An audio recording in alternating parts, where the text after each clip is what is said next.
real estate broker owner approached me that was doing about 60 deals a year. So they were a team of 3 people, and most of the deals were on the buyer side. So what they wanted to do is to shift that from the buyer side onto the listing side. We had a little conversation, we analyzed their marketing systems and made some couple of strategic shifts in terms of where they're spending their marketing resources in terms of time, money, and also other things when it comes down to their real estate marketing strategy. So we implemented those changes and they were able to go from mainly being on the buyer side to mostly being on the listing side and also scale up their production. So what I want to do in this video is want to go over that exact case study. I want to go exactly their current situation, what we did to try to get that to the listing side, and also the changes in terms of ROI, the numbers and profit they were able to achieve with these changes. So you can implement the same exact thing to your real estate business. So let's go ahead and take a look at the current situation. I want to give you a quick overview of what was the starting point.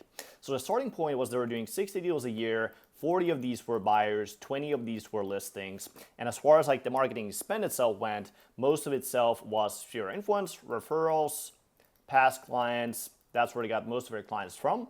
Also, they were doing Zillow leads, about $2,000 a month, and then also Sync leads that are about $1,000 a month. As far as social media presence, very minimal. They had a couple automated tools and things like that posting for them on social media. But these tools, if you have been on this channel before, you know that automated content, automated tools, they do not work. So they got 0 results, nothing whatsoever from social media as of the starting point. Now, whenever we look at growing any business, so it could be any real estate business or any business in general, we want to look at it from a lens of view of throughput. So throughput essentially is a mental model. And essentially, if you imagine a water pipe, so imagine a water pipe like this. We have the water pipe here, and then here we have the pipes themselves, right? Now here, you're gonna have the inflow to the pipe. Obviously, we're gonna have the water coming in on this side, right? And then on this side, we have the outflow. We have the water pouring out, right? So in a very similar way, when we look at growing a real estate business, right, we're gonna look at it from a lens of view of this pipe analogy, pipe metaphor. So essentially, here we have the inflow of different activities we can do for growing a real estate business. And then here we have the outflow, obviously the listings, the clients, the referrals, all those things that we want, right? Now the problem is, whenever we look at growing a real estate business, the thinnest part, so let's say here, this part is amazing, this part is big, right? The thinnest part, let's say this part is blocked. Here we have some blockage right here, right? The thinnest part, this part will determine the speed of the growth. So essentially, if you think about growing a real estate business, right? A lot of real estate agents, most real estate agents, when they try to grow a real estate business, they look at a lot of different things. They try to look at here, right? And they try to do a lot of things like postcards, mailers. They try to do cold calls. They try to do door knocking. They try to buy leads. They try to use social media tools. They add a little thing to their website. There's all these distractions that can essentially seem like a nice idea at the time, right? But don't really cause the needle to actually move the grow the real estate business, right? Now, having said that, whenever we look at growing a real estate business, the top producers, the best real estate teams, the best companies in the world, right? If you look at any big company in the world that are very successful, Coca-Cola, Apple, any company, you name it, what they actually do is that they focus their efforts on growing one specific thing, one thing. Because the thing is that when they focus their efforts, let's say instead of looking at all this stuff, they actually just fix the blockage, which is right here, right? That's when, again, they're able to understand that the pipe will allow it to flow out more. So really, you don't need to focus on any of this stuff, right? You just needed to focus on this one thing the whole time.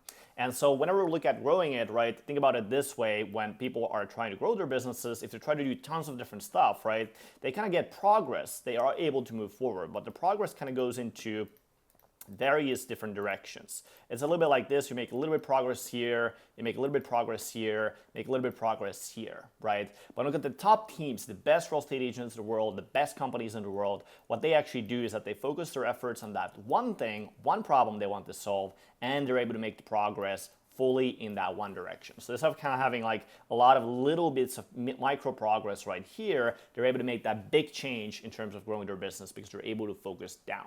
And that's exactly what we did over here. So we'll look at the blockage, we'll look at the problem they wanted to solve. And the problem they wanted to solve, obviously, was really growing their businesses, growing their team with the listing side. So for this client, it was the same exact thing, right? Instead of trying to do a bunch of different marketing strategies, bunch of different things, trying out all this different stuff, right? We actually wanted to first determine what are the key constraints? What is the leakage? What is the problem with the water pipe, right? We have to determine that first.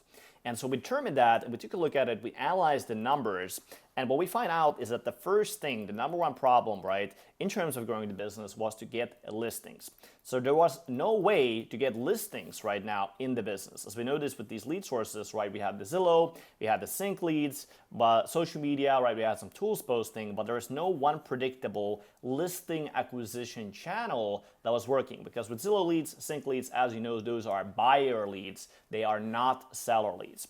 So that was the first notice we got right out of that. Now, the second bottleneck we noticed was around the ROI. So the Zillow leads, they were one of the key sources that were actually working as far as getting clients. They were getting them buyer clients on a monthly basis, but the issue was in terms of the ROI, the actual spend compared to the revenue they were able to generate. So that was pretty good, but it was only about 2x. If they spent $1, they got $2 out on the other end. So it wasn't profitable enough for the team to actually be able to succeed, to actually be able to scale. Now, the third problem we were able to diagnose was really around the quality of the leads. So the sync leads, they were bringing in leads on a monthly basis. They actually got a lot of leads from that source, but the problem again was the quality of the leads. So when they called the leads, they were very unresponsive, not very engaged, and just in general, what kind of usually happens with the buyer leads as well is like you get a lot of them, right? But then a lot of them you kind of have to filter through, you have to chase them around. There's a long sales cycle you have to go through. So that was the issue with the sync leads. Again, they were okay, they were getting leads, but really as far as growing the business, scaling the business, they were really not the optimal source, again, because of the quality of the leads. So what we kind of noticed is that they got a lot of leads from that source, but again, because they were unresponsive, not very engaged, the issue really was then in the team's ability to really follow up, call those leads, get them on a call, right? Get them on an appointment, really able to convert them. And then because of that, also the suffering came from the team itself, right? They got all these leads they had to work on, right? But then nobody was really having the time, having the effort, or really the motivation to call these leads. And if you've been on this channel before, you know that contacting a lead quickly versus solo lead, there's a big difference in terms of that. So in terms of MIT study, they did a study on this for how quickly you follow up with the leads, right? Well, the odds of contacting a lead if called in 5 minutes versus 30 minutes drop 100 times. So if you get a lot of leads, right, but you can't follow up on the leads, well, really, you miss out on 100x factor when it comes down to doing that. So there are a couple issues here. Zillow leads were working okay. The issue was the ROI. Sync leads is the quality of the leads. And because of the quality of leads, right, there's a lot of issues in terms of speed to lead. So how quickly the lead was actually called. And then because of this sync lead was also not working out as far as growing that real estate business. Now, as far as like database and nurturing, we noticed obviously with those, they had a big database. There was about 10,000 people there. But as far as marketing to this database, there was no any sort of marketing going on social media as far as retargeting campaigns, omnipresence campaigns. So we noticed that there was some nurturing. There was a templated drip campaign coming from their CRM. And then also we're calling these people in the database kind of like when they have time, like occasionally doing some calls here and there. But as far as like nothing systematic, actual strategic to be able to take this database and turn this into referrals, turn this into actual listing appointments, there was no strategic campaign around this. And that was the other key piece we noticed, because when you have a big database, obviously there's a lot of juice you can squeeze out of this whenever you know how to do it the correct way. So after reviewing these different sources and reviewing these different marketing methods that we're using, we went ahead and started to look for different marketing opportunities we can start implementing to grow the business, to start generating these listings. And a few things became apparent once we took a look at this. So obviously there was marketing spend. There's a lot of resources being spent on the Zillow leads. There's a lot of resources being spent and time also on the sync leads, right? There are a lot of things going on, a lot of things that we're doing. But one of the easiest things we noticed right from the get-go is that the owner actually already had a Facebook profile. So there's already a Facebook profile. There's a couple thousand friends on that profile for free, right? Already that you could reach without spending anything on marketing. And that's the biggest part is we noticed that, yes, there's marketing spent, right? Obviously, there's about $3,000 spent every single month. But as far as organic marketing, there's pretty much nothing. It was just a tool that was posting content on the profile, just nothing else. Nothing really outside of personal content, anything like that actually was working.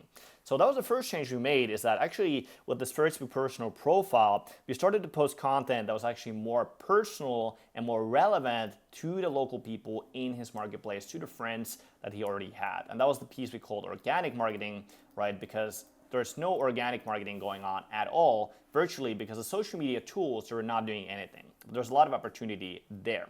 So we started to do that first, and we kind of tapped into this low-hanging fruit as far as the marketing itself goes, because this is very easy to do, right? This is something that anybody, even you watching this video, you could go to your Facebook personal profile and start posting content. All you need is just an image. You can take it with your phone and a text, and you're good to go.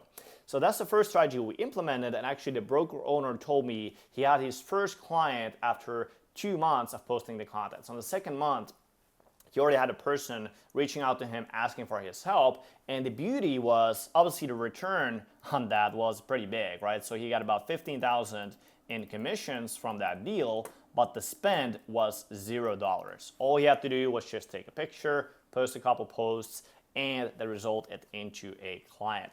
So that was the first piece we implemented. Now the second piece, this is even more important piece, is that we removed the Zillow leads and we also removed the sync leads. Now you may ask, okay, why do we remove these things, right? Even though they were bringing in leads, they were working out okay, right? I mean, Zillow was bringing 2x ROI, Sync was working okay. I mean, they got leads at least, right? So why do we remove those two sources? Well, the first thing is going back to this little analogy, right? So we have the pipe, right? We have the inflow, the outflow, the blockage. And as we determined earlier, and as they determined earlier, the biggest thing they needed to fix was getting the listings coming in from their marketing tools. And neither one of these tools, Zillow or Sync leads, were actually bringing listings. They're bringing buyer clients. And yeah, maybe 1 in 10 clients could also, sell a house. But for the most part, 90% was really buyer leads, right? So that was the first reason we decided to shift that. But the second reason we decided to shift over from really those lead generation sources into having our own marketing system was really the ROI. Because the thing is, at the end of the day, yes, you can spend 2x ROI, spend $1 and get 2 out, but really that's not enough margin as far as actually growing the business, scaling the business, right? Because when you try to increase that spend, you're only gonna get to a worse place. You're gonna get to a 1x ROI. Sometimes you may even start to lose money. So instead of this, so about $3,000 we saved per month by removing these, right? We created their own marketing system, their own personalized marketing campaign towards generating listing clients. So not buyer clients, but listing clients. So that was the very first thing we did, is we built their own marketing systems and we just allocated that spend from other lead sources, other companies. Let's say talk about Zillow, right? That's not a very good company for real estate agents, right? Well, now they're able to spend that money on their own marketing systems. So while actually running the ads, yes, they were able to focus on listing side, right? But additionally, the marketing spent, it went towards growing the real estate agents brand, the real estate agents team's brand, as opposed to just following the money back to a bigger company like Zillow or Sync, right? That does not care about the real estate agent at all. But most importantly, it does not build the real estate agent's brand at all, right? When you spend that money, you just get leads. You do not get any brand recognition, brand awareness, or any of these different things. So first thing we noticed is after a year of running this campaign, this was done through meta advertising, we were able to get the listing side to grow a lot quicker. So we added 22 listings. And as you notice, this is already a 100% increase. So last year, they had 20 listings total in the real estate business. Just by making this one shift, they were able to add 22 listings already from the marketing, plus the referrals, plus the sphere, plus the buyers they get from those listings, everything else. So that changed significantly. Now, also, these 22 listings, they led into about 10 to 15 buyer clients. So as a result of getting these listings, they got the same amount of buyer clients they were virtually able to get from before when they were just purchasing buyer leads. So now there is no need even to run any buyer lead generation ads, right? Because they already get the buyers from the listings. And that was the interesting finding that we were already aware, but that it was such a big number, about 10 to 15 buyer clients, right? Well, that just tells you you do not need to buy buyer leads to come from the listings. So if you get the listings, that's why people say list to last, right? Especially nowadays, the change is massive when it comes down to doing that. Now, having said that, at this point, there's another new bottleneck, right? So we again analyze the pipe, we had the pipes flowing, right? Now we were getting a lot of listing leads. We were able to get a lot of clients coming in. It was working. The ROI was great. It was about a 7x ROI, if I remember correctly. We're getting a good ROI. I was spending $1. We're getting $7 out. Everything is working well. But now if we really wanted to scale this, take this to the next level, there's a new bottleneck. So we were already able to fix this bottleneck, but now there was a new bottleneck. And the bottleneck was that there were so many listing leads, so many clients coming in that we could not follow up with them again effectively. A lot of leads coming in, right? And so the speed to lead actually started to suffer a little bit with these leads. And we had to make a new change if we wanted to start to scale that up. There's two options. We could basically hire an appointment setter. They could have hired a person that calls these leads for them, which is kind of like an ISA if you're familiar with that term. It's a person that calls these leads for them. They did not want to do that because there's a lot of management, there's costs, all these things you have to do whenever you hire a person, obviously to your team, to the service, right? So they did not want to do that. So instead, we just made the leads better. We focused on increasing the lead quality, increasing the lead conversions, increasing whenever a lead comes in, how often we can actually turn that into an actual client, actual transaction. So what we did to make a big strategic change is before we were running these ads on Meta, before we were running these ads on Facebook and Instagram, but now we made a shift towards YouTube marketing. Now, with YouTube, right, the biggest thing about YouTube, this is a video-based platform. And the broker owner, he had been very successful, very experienced with the real estate business, but he was not very tech savvy, not very video savvy, right? Hadn't done videos before. And yeah, basically just starting out with the whole thing, right? He had not done any videos before, it was just text and picture. So now we had to create videos, and we created specific ad scripts, we created specific instructions as far as how to record the ad. So he didn't have to do a whole lot of videos, but there are a couple videos he had to make around creating YouTube ads. So we ran those ads and we created those ads, and we shifted that to a platform where the intent and then the quality was even higher than before. So remember, we already increased the quality before when we ran from the sync leads, the other leads, right? We changed that to the Facebook, the Meta platform with their own marketing systems, but now we took it even notch higher with these YouTube advertisements. And with the YouTube advertisements, that was the interesting change, because with Facebook, we were able to make that, again, very profitable, was working well, right? But the conversion rate was only about 3%. So if there was 100 leads that came in, we got about 3 listings from those 100 leads. Well, now the 3% conversion rate, that turned into a 10% conversion rate. So whenever there came a listing lead from these YouTube ads, that was the interesting part. 1 in 10 of those leads turned into a listing agreement, listing transaction, which is very, very good. This is a 3x efficiency increase compared to before. And so as we were running these ads, we noticed one pattern where the cost per lead, this went up by 2x. So before, if we were spending, as an example, let's say $100 per listing lead, well, now we're spending $200 per listing lead. And this is something that everybody, can experience. If you're running ads, right, you're getting less leads, it's easy to kind of panic, but when we actually look at the numbers, we'll look at the ROI that we're getting now from the YouTube ads, the cost per acquisition per actual listing, per actual transaction, that actually went lower compared to before. So now we were paying less per listing compared to when we were running the Facebook ads, the Meta ads. And the reason why this happened is that, yes, cost per lead, this went up. We got 2x higher cost per lead compared to Meta, right? But the thing is, the conversion, how often we actually got the listing, went up by 3x. So while we were spending 2 times more per lead, we were able to convert the leads a lot more effectively compared to running the Meta ads. Because while Meta ads were great, right? Remember, only 3 people in 100 converted into a listing. Well, now this number was 10%. So if you got a lead, there was 1 in 10 chance they would actually turn into a listing transaction. And so that's why the cost per lead, this went down. So that's why the cost per lead, this went up by 2x, right? But then the ROI itself, that became a lot better by running these YouTube ads. So as a result of this campaign, first of all, obviously the listing acquisition was now focused mainly on the listing side, right? So there's a lot of less time now actually serving the clients. They have freed up a lot of the team's time, freed up a lot of the broker owner's time, freed up a lot of resources, right? Because when you work with buyers, you know how it is. You're driving around, trying to find the property, especially nowadays with all the changes going on around that, the laws and everything else, right? Just a big headache, right? Now with the listing side, it was a lot more effective, a lot more easier time working with those clients, which again freed up the team's resources to do all the other things.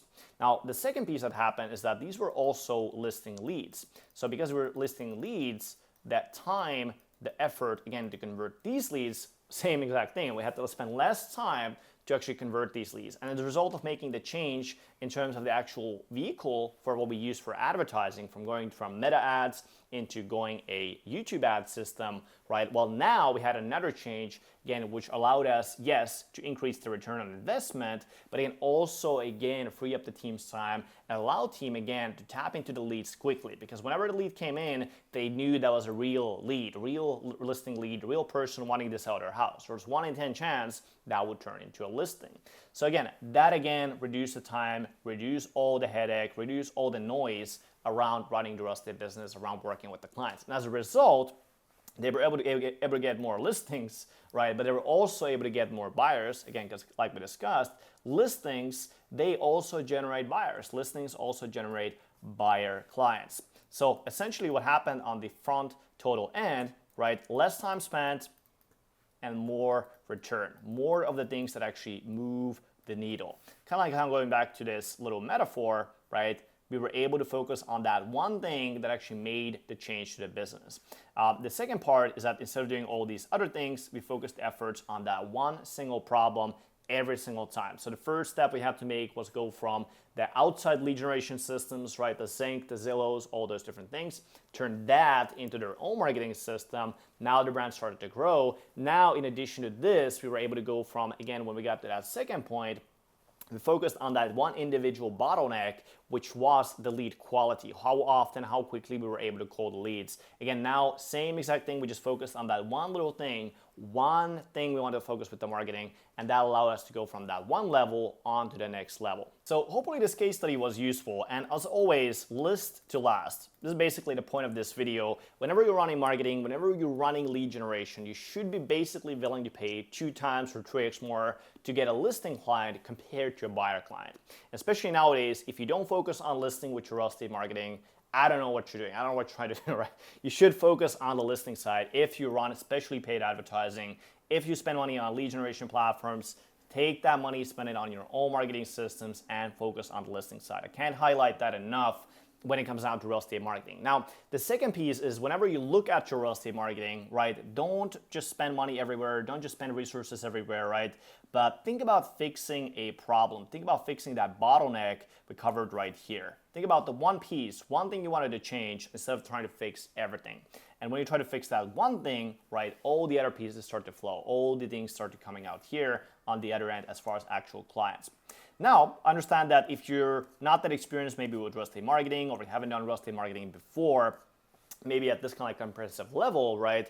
If you like to get your marketing analyzed, you like to get your systems analyzed when it comes down to your lead generation, when it comes down to your social media, comes down to your advertising spend, or where you're spending the money, all these things, it can actually be done for free without you spending a single dollar on anything. So there's a link down below. We offer right now free strategy sessions for people that want to take a look at their systems, their stuff, and then see if it's a good fit to potentially work together as well. So if you'd like to do that, click the link below. It's gonna take you to a little survey. We'll see if it's a good fit. And then from there, you can book a call to speak with our team to actually analyze your teams, analyze your structures, and see what exactly are those lowest hanging fruits, lowest hanging opportunities, and what is the best opportunity for you to go moving forward the next year, and the year after that to make your business succeed and scale to that next place you want to take it to.